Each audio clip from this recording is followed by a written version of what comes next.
रहमानुर्रहीम अस्सलाम वालेकुम। पीके food cook में खुश आमदीद करती हूँ। उम्मीद करती हूँ कि तमाम व्यूअर्स ठीक होंगे। अल्लाह पाक आप लोगों को खुश रखे, आबाद रखे, आमीन। अल्हम्दुलिल्लाह मैं भी बिल्कुल ठीक हूँ। आज रमज़ान के हवाले से बहुत ही मज़ेदार स्नैक्स की रेसिपी लेके आई हूँ जो कि बहुत ही कम वक्त में और कम चीज़ों से तैयार होगी। तो मज़ेदार सी ये स्नैक्स को एक स्टाइलिश तरीके से, एक डिफरेंट स्टाइल की लुक से मैंने तैयार किया और ये बहुत ज़्यादा जायके में मज़ेदार है और बनाने में बहुत ज़्यादा आसान है। तो आइए इस मज़ेदार सी रेसिपी को मैंने किस तरीके से स्टार्ट किया, जल्दी से रेसिपी को स्टार्ट करते हैं बगैर टाइम वेस्ट किए। रहमानुर्रहीम सबसे पहले बाउल के अंदर मैं 2 बड़े साइज़ के आलू थे जिनको मैंने बॉईल कर लिया। यहाँ पर आप देख सकते हैं कि बिल्कुल सॉफ्ट बॉईल मैंने इसको किया है। अब इनको आलूओं को अच्छे तरीके से मैं मैश कर लूँगी। मैश इस तरीके से आलूओं को करना है कि इसके अंदर लम्स वगैरह, गुठलियाँ वगैरह बिल्कुल भी ना हो, बिल्कुल सॉफ्ट मैश करना है। तो मैश करने के बाद अब इसके अंदर डालेंगे हम स्पाइसेस। तो यहाँ पर देखें जो हमने मैश किए हैं आलू, उनकी डो को मैं सेट कर रही हूँ बिल्कुल, ताकि कोई भी लम्स वगैरह इसमें मौजूद ना हो। तो फोक की मदद से मैं इसको सेट कर लूँगी। अब इसके अंदर मैं डालूँगी 1 टीस्पून नमक, 1 टीस्पून ही काली मिर्च का पाउडर यानी black pepper powder, half tea spoon यहाँ पर मैं डाल रही हूँ ज़ीरा पाउडर, क्यूमन सीड्स पाउडर। अब यहाँ पर ताज़ा बारीक कटा हुआ धनिया डाल रही हूँ तकरीबन 2 टेबल स्पून के करीब। अच्छे तरीके से मिक्स कर लूँगी। तो स्पाइसेस जो मैंने डालने थे वो मैंने डाल दिए। अब इनको अच्छे तरीके से मिक्स कर लेंगे। मिक्स करने के बाद यहाँ पर आप देख सकते हैं कि अच्छे तरीके से मिक्स हो चुके हैं तमाम स्पाइसेस आलूओं के साथ। अब इसके अंदर मैं डालूँगी 2 टेबल स्पून कॉर्नफ्लोर।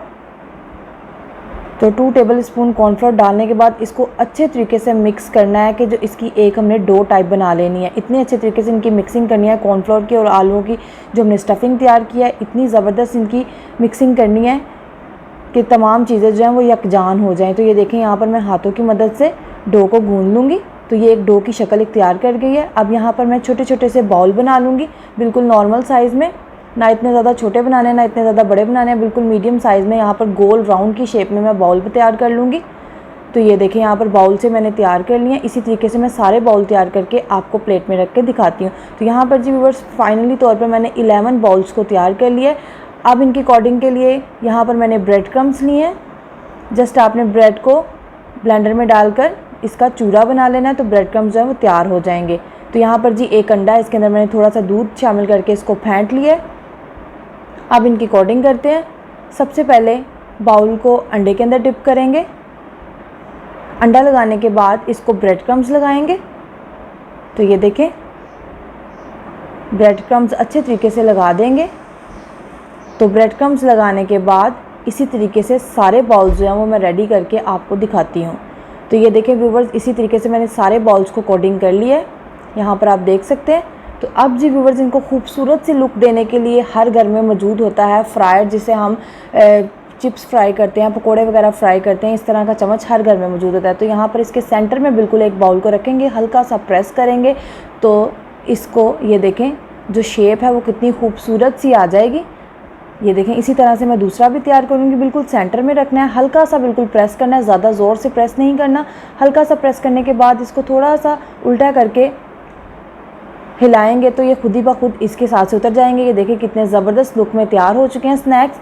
इसी तरीके से मैं सारे करके अब यहाँ पर जी व्यूअर्स मैं फ्राई करने लगी हूँ। तो ऑयल को मैंने अच्छे तरीके से फ्राई करने के बाद फ्लेम नीचे से बिल्कुल लो कर दिया। इन स्नैक्स को आपने बहुत ज़्यादा लो फ्लेम के ऊपर, मतलब मीडियम टू लो फ्लेम के ऊपर फ्राई करना है। ये नहीं कि हाई फ्लेम के ऊपर जस्ट इनको खूबसूरत सा गोल्डन फ्राई कर लेना है। तो जितना ज़्यादा ये मीडियम फ्लेम के ऊपर फ्राई होंगे उतने ही ज़्यादा ये क्रिस्पी होंगे। अगर आप इनको क्रिस्पी फ्राई नहीं करेंगे तो ये बिल्कुल नरम से पड़ जाएंगे और अच्छे बिल्कुल भी नहीं लगेंगे। तो यहाँ पर जी बस तकरीबन 2 मिनट लगे हैं। तो इसको मीडियम फ्लेम के ऊपर मैंने इनको क्रिस्पी सा फ्राई कर लिया है। खूबसूरत सा गोल्डन कलर यहाँ पर आ चुका है और इनकी जो क्रिस्पीपन है वो भी आ चुकी है। यहाँ पर ये देखिए क्रिस्पी से फ्राई हो चुके हैं।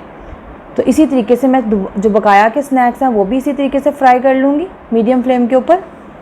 तो यहाँ पर फाइनली तौर पर तमाम स्नैक्स जो है मैं फ्राई कर चुकी हूँ। जो आलूओं के 2 आलूओं से बस मैंने ये तैयार किए हैं। बहुत ही मज़ेदार ये स्नैक बनता है। आई होप कि आपको ये रेसिपी अच्छी लगी होगी। अगर आपको ये रेसिपी अच्छी लगती है तो आपने इसको लाइक ज़रूर करना है और कमेंट बॉक्स में अपनी राय का इजहार करना है कि आपको ये रेसिपी कैसी लगी है। तो आई होप कि आपको ये रेसिपी अच्छी लगी होगी। अगर आपको रेसिपी अच्छी लगती है तो फ्रेंड्स और रिलेटिव के साथ ज़रूर शेयर करिएगा और मेरे चैनल पीके फूड कुक को ज़रूर सब्सक्राइब किया करें और सब्सक्राइब करने के साथ साथ बेल आइकन का बटन ज़रूर दबाया करें ताकि आने वाली हर नई रेसिपी सबसे पहले आप तक पहुँचे। तो यहाँ पर जी एक स्नैक्स को मैं तोड़ के आपको दिखा रही हूँ। माशाल्लाह बाहर से इतने ज़्यादा ये क्रिस्पी बने हैं, अंदर से इतने ज़्यादा ये फ्लफ़ी बने हैं।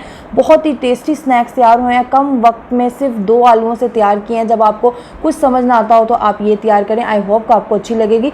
तो ढेर सारी दुआओं के साथ आज के इस वीडियो का इख्तिताम करती हूँ। एक अच्छी सी नई रेसिपी लेकर हाजिर होंगी। अल्लाह हाफिज़।